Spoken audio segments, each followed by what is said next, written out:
I would say that I definitely wore the right colored shirt to be a companion to this particular product's labeling. Okay. Yeah. You know what? Actually, looking at the picture I have up on the screen, you're definitely a good call there. And I have one other thing that I'll share once we've started talking about this that also ties in that happened on the way over to here to record this. Well, I didn't even realize. I was going to say some other things about this. Let's just get right into it. We have a new gin for this Give It a Shot. I'm Andrew. And I'm Keith, and we are AboutBeverages.com. And the beverage that we are about today is the Hendricks Lunar Gin. This is a limited release from Hendricks. Yeah. Obviously, Hendricks is one of the ones that we have liked for a long time. We're huge gin fans, along with all the other usual spirits that everyone likes. But we really do love gin, and we try and promote it as much as possible. In fact, some have said, and by some I mean our mother, has said that it is our fault that Hendricks is so expensive, because way back when, if you go in the archives at AboutBeverages.com and look at our review, you can probably check the trajectory of the price of that gin as going up from when we put that review up. So I apologize that it is so expensive. Yeah, we're sorry. So we apologize for that. But yeah, I always still love getting Hendricks every once in a while. Like I said, along with all the other staple of ones that we've had. They've put out a few different new ones. Hendricks also has another one. I think it's called Orbium, which has wormwood and quinine actually already in it, along with lotus blossom.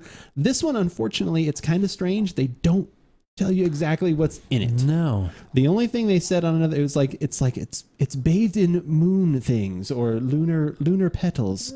It's like doesn't really have like a blooming floral essence, like night blooming. So I don't know if it's just things that bloom at night, like that someone picked as they were in a drunken stupor. Like I don't know. Who knows? I don't know, but we're going to try it. So we always like to do full disclosure. Full disclosure. I bought this earlier last week. My wife also loves gin, and I'm not going to tell her no that she can't have any gin. So we may or may not have already had some of this. I did not have it straight, so this is the first time that I'm going to have it, and we're going to evaluate it here. But I did have this in a martini, so I will talk about my thoughts on that after we have had some. What is the other thing you want to tie into this, though? So at the end of the description on their website, it says it is a curious companion for sundowners and starry nights with friends. Sundowner, you better take if I'd have heard that one too, that would have been really.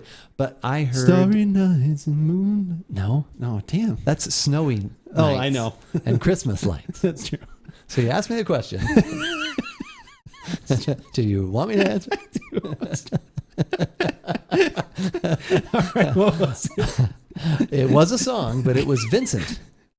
Oh, man. Starry, starry night. So I heard that. Oh, wow. And then I had no idea that all of this was tying it. I knew we were doing a gin, and I probably even knew it was Lunar, but the fact that I picked this colored shirt and then heard that, whoa.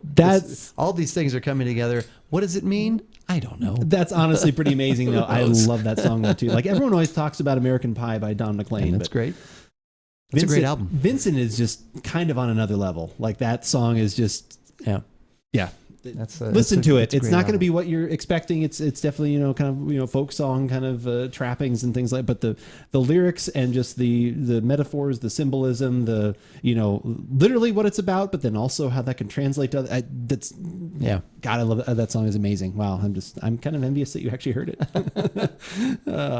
There was a time we could have played it.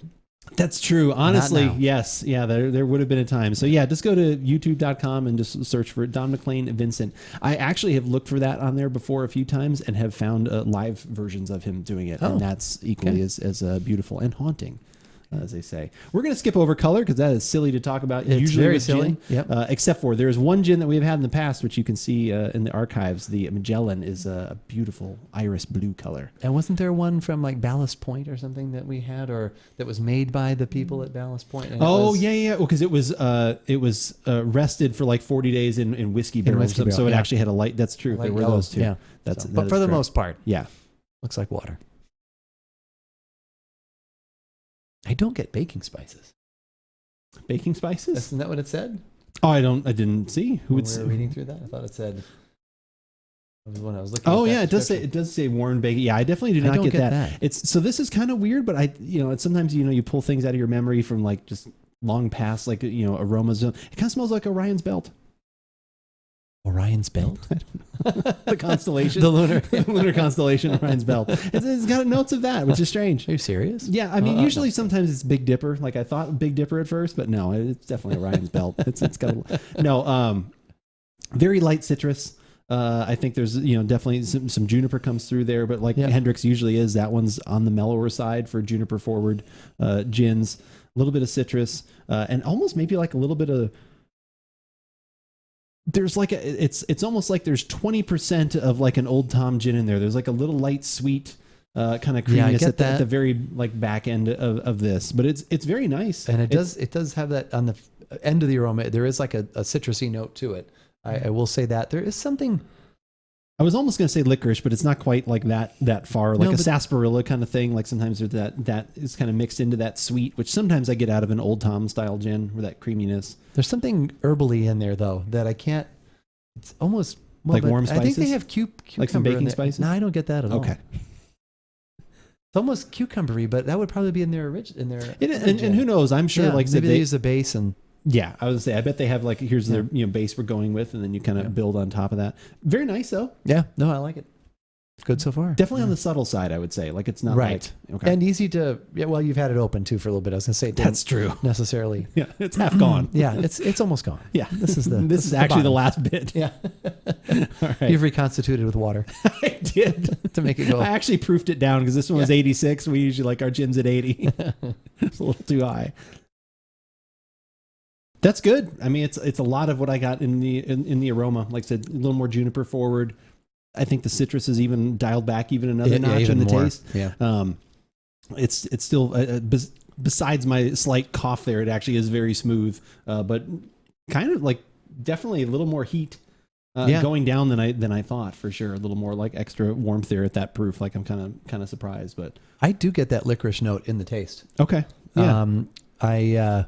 Because there's something in there. I think it made me think. It made me think of the Nolettes. I believe isn't that the one was kind of like Good and Plenty? Yeah. A little kind of sweet and a little, so it has kind of that going on for me.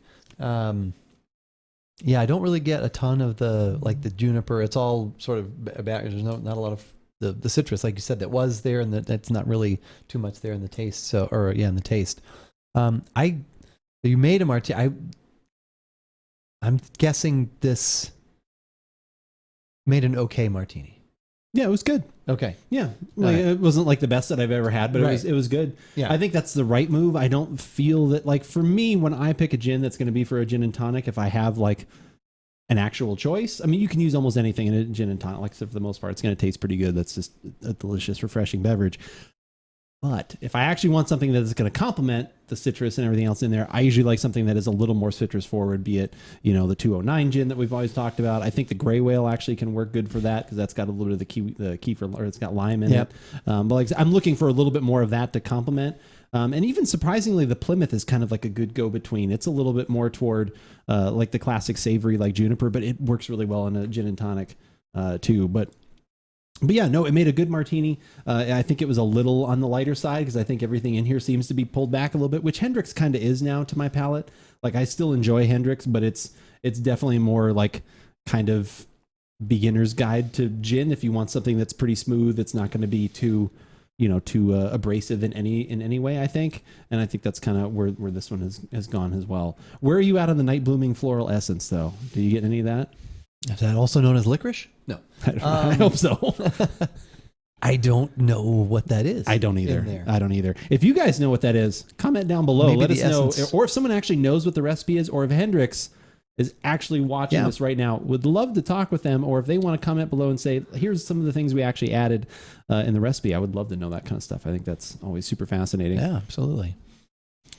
But if you guys want to know anything about other things that we have done over the past, all the other gins that we have tried, whiskeys, beers, waters, everything, head to the archives at AboutBeverages.com. You can find everything we've ever done over the last decade, recipes, podcasts, like all the things and stuff. Like literally everything. Is Things there and anything stuff, that's not it's all there? there. Everything's there. Should be there. It If should we be did there. it, If we did it, it's and there. and it didn't end up on the cutting room floor, then yes. Yeah, and even some of that actually made it in anyway. That's right. That's true. Rough drafts. If you only want the latest videos, definitely subscribe on YouTube. We would greatly appreciate that. You'll get all the latest video content, and you'll get a little notification when new stuff goes live. Usually a couple times a week now. We've got something new going up there, whether it's beverage related or on occasion a little something game related. And if you only want audio, you're good to go there too. Spotify, Google Podcast, iTunes, obviously all those things. If there's a podcast service you enjoy using, definitely check us out there. Just search for About Beverages. I think that's it. You should. Oh, No. wait, no. There's something else. No, the 3 pillars. Currently still 3 pillars. Currently 3? Yeah. We might be removing We a may pillar. either remove one and add one, or there may become a 4th. Okay. That's the tease for the next okay. couple weeks. All right. We'll do okay. it that way. That we'll see. But there are pillars out there. And right now, those pillars are Facebook, Instagram, and Twitter. Twitter being the one we use the most. Like when we are about to go live on twitch.tv/AboutBeverages most Thursday nights, we will let you know on Twitter that's about to happen.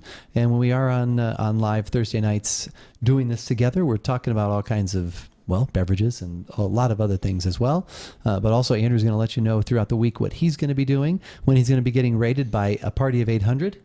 Maybe. You never know. It could happen. Never know. It happened. Could be. What games he'll be playing and what he'll be enjoying beverage-wise while he is playing those games. That's the best way to keep up to date with About Beverages is on Twitter. But as we always say, whether we like it or not, You should give it a shot.